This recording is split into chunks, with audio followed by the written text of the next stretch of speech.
Ek het vanaand gebid vir ons, met my hande styf gevou, vir duidelikheid oor my lewe en rus in wat ek bou.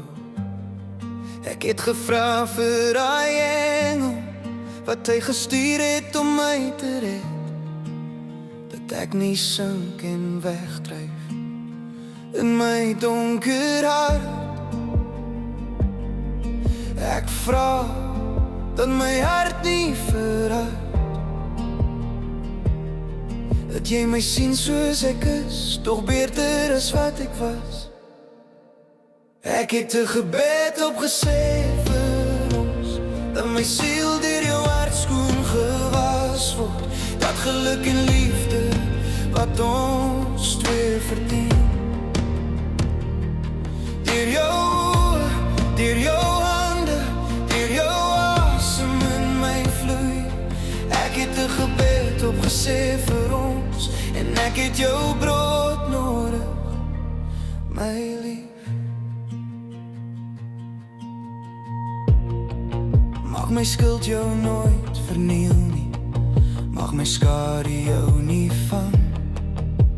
Laat my deur jou saktheid leer hoe om ligter te verlang. Jou goedheid drink ek stadig in, soos reënwater deur die sand. Stadig vul dit al my krake, lewe skiet op en blom. Ek sweer dat jy nie sal seer kry, dat ek net goed en lief sal wees, soos jy vir my elke dag.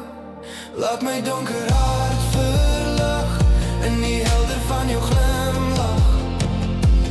Laat my oorgee, laat my rus